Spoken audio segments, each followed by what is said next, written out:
Diễm xin chào cô chú, anh chị, các bạn và các em. Hôm nay Diễm chia sẻ một món mà Diễm nghĩ là những em nhỏ rất là thích luôn, mà người lớn cũng thích nữa. Đó là món pizza cuộn nè. Cách làm thì vô cùng đơn giản và nhanh gọn. Bây giờ mình cùng vào bếp làm món pizza cuộn này với Diễm nha. Đầu tiên mình sẽ cần 500g bột mì. Mình dùng bột mì số 11 hay là số 13 đều được. Tiếp theo mình có 5g muối. Cái đo bằng muỗng thì Diễm ghi ở phần miêu tả video. Tiếp theo mình có 5g đường. Về men nở thì Diễm dùng 10g, còn nếu mà mình không thích dùng men nở nhiều mình giảm lại thì thời gian ủ bột sẽ lâu hơn. Tiếp theo Diễm có 2 muỗng cà phê lá thơm pizza, thì Diễm dùng hiệu này. Cái này mình dùng những cái lá thơm của Ý là mình cho vào được ha, tùy mình thích thôi, còn nếu không có thì mình bỏ qua. Thêm một nguyên liệu nữa đó chính là bột tỏi, mình cần 3g. Nếu không có bột tỏi mình có thể thay bằng 2 tép tỏi mình nghiền nhuyễn.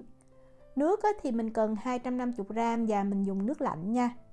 Và Diễm có thêm ở đây là 50g kem tươi, hoặc là mình dùng whipping cream ha. Nếu không có thì mình có thể thay bằng sữa, nhưng mà mình dùng cái này thì cái bột nó sẽ thơm, nó mềm hơn. Và cuối cùng là 25g dầu ô liu, còn nếu không có dầu ô liu thì mình thay bằng dầu ăn bình thường. Mình cho vào máy và mình nhồi ở cái tốc độ thấp nha. Cái bột này thì mình nhồi nhanh, mình nhồi chừng 15 phút thì mình thấy bột đạt thôi. Bột đạt là mình thấy bột nó tróc khỏi cái thau nhồi, đồng thời nó sẽ mịn và nó dẻo. Còn nếu mà mình nhồi bằng tay thì mình trộn bột cho đều, mình đậy bột lại, mình để bột nghỉ 10 phút. Sau 10 phút thì mình nhồi khoảng chừng thêm 10 phút nữa là bột đạt à. Bột khi mà mình cầm lên thì mình sẽ thấy nó hơi dính cái thau nhồi xíu, nhưng mà nó cũng tạo thành khối như vậy, rất là mềm và dẻo. Mình vo bột lại, để bột ở đây. Bột nhồi đạt là lúc mà mình ấn vào mình cũng thấy sẽ có một cái độ đàn hồi nhẹ nha. Đó, như vậy là được. Mình đậy bột kín lại và mình để cho bột nở gấp đôi. Với lượng men nở là 10g thì mình ủ 45 phút thì Diễm thấy bột đã nở gấp đôi rồi. Nhưng bánh thì tùy mình thích ha. Diễm có ở đây là 200g xúc xích Diễm đã cắt nhỏ.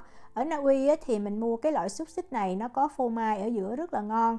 Và mình cần 200g thì khoảng 2,5 cây xúc xích này. Nếu mà mình thích ăn nhiều thì mình cho 3 cây luôn cũng được, nhưng mà khi mình cuộn thì sẽ khó cuộn hơn chút. Mình cũng có thể dùng thịt nguội nè, hoặc là thịt băm. Thịt băm thịt gà, thịt heo hay thịt bò thì mình phải xào chín trước nha.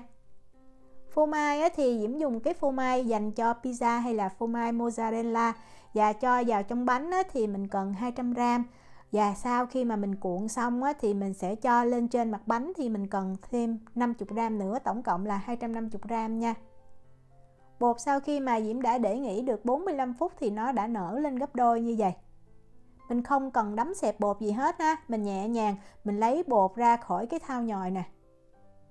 Mình làm như vậy để lúc mà mình cán bột nó sẽ dễ cán hơn, nó không có bị co giãn. Vì vậy mình chỉ lấy bột ra thôi, mình đừng có vo nó lại ha. Rồi mình dùng tay đó mình kéo miếng bột nè, mình dàn làm sao cho bột nó có một cái hình chữ nhật và nó đều nhau thì lúc mình cán nó dễ dàng hơn. Như vậy thì Diễm lấy cây cán bột nè, đầu tiên Diễm sẽ cán theo cái chiều ngang trước, sau đó mình sẽ cán theo cái chiều dọc, cứ nhẹ nhàng mình cán thôi. Và mình cán làm sao cho cái miếng bột nó có kích thước là 30 x 40 cm. Đó, như vậy là được. Và để cho nhanh gọn thì Diễm dùng cái tương cà chua này. Mình cần khoảng 4 muỗng canh nha. Còn nếu mà mình muốn làm cà chua tươi luôn cũng được, thì cách làm sốt cà chua tươi Diễm có chia sẻ trong video pizza hoặc là cái bánh focaccia. Mình dùng tương cà chua này cũng ngon, mà nếu mà mình tự làm cái sốt cà chua tươi lại càng ngon hơn nữa. Nhưng mà hôm nay làm nhanh vì vậy Diễm dùng cái tương cà chua làm sẵn này. Sau đó mình sẽ trải cái tương cà này ra cho thiệt là đều ha. Sau khi trải đều xong rồi thì mình sẽ lấy xúc xích hoặc là thịt nguội, mình cho đều lên trên cái mặt bột. Lưu ý là mình trải đều ha, mình trải đều ngay chỗ cái cạnh của bột luôn. Như vậy thì những cái bánh ở bên rìa mình cắt ra nó cũng có cái thịt. Và mình sẽ chừa một đoạn ở trên như vậy, để khi mà mình cuốn lại cái bánh nó không có bị bung ra, mình không có để thịt hay là phô mai ở cái đoạn này.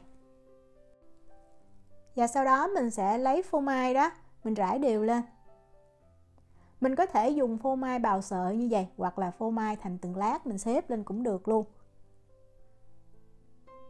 Rồi bây giờ mình cuốn lại nha. Đầu tiên á, mình sẽ gỡ cái mí của cái bột lên trước.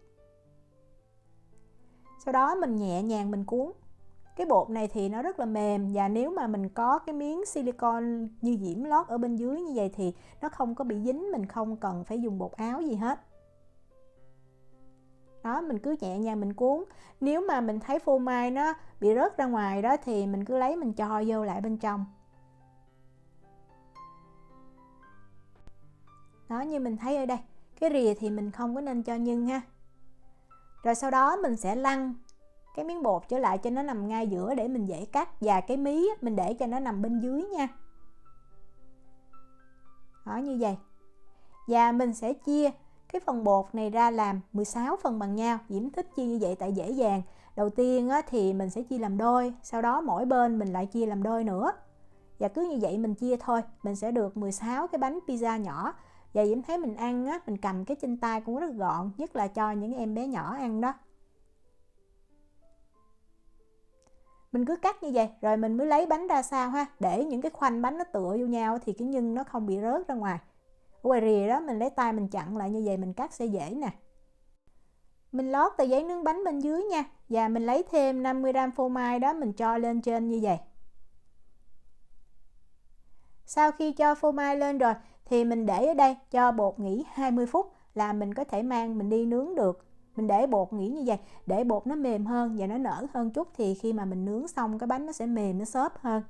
Cái này là Diễm đã để nghỉ được 20 phút. Như mình thấy đây, lúc mà mình ấn vào bột có mình thấy bột nó rất là mềm ha, nó không có bị cứng. Và mình làm nóng lò nướng trước nha. Khi mà lò nướng nóng đủ rồi thì mình mới cho bánh vào mình nướng. Mình sẽ để bánh ở rãnh giữa của lò nướng nè. Và mình nướng ở nhiệt độ là 225 độ C, 437 độ F trong thời gian từ 13 cho tới 15 phút. Lò thì Diễm bật 2 lửa trên và dưới và không có bật quạt. Sau 13 phút thì mình nên canh, mình thấy cái mặt bánh nó vừa vàng thì mình lấy ra liền. Đây là Diễm nướng 14 phút nè. Bánh vừa lấy ra thì rất là mềm và nóng nữa. Vì vậy Diễm thấy mình nên đợi 10 phút thì mình ăn sẽ ngon. Đây là bánh Diễm đã để nguội được cũng gần 15 phút rồi nè. Mình thấy mình nướng rồi đều, không có bị cháy. Mình cầm bánh mình thấy mềm lắm. Và bánh này mình có thể làm sẵn, mình cất trong ngăn đông đá đó. Khi ăn mình lấy ra mình hâm lại tiện lắm luôn. Bánh này Diễm thấy ăn nguội vẫn ngon, nhưng mà tại vì có phô mai, vì vậy nếu mà mình thích cái phô mai nó chảy kéo sợi thì mình nên hâm nóng ha. Diễm chúc cô chú, anh chị, các bạn và các em làm được bánh thiệt là ngon. Nếu mà có thắc mắc gì thì cứ để lại lời nhắn hoặc là gửi tin nhắn cho Diễm. Diễm cảm ơn sự quan tâm theo dõi video rất là nhiều. Hẹn gặp lại trong những video tiếp theo. Chào tạm biệt.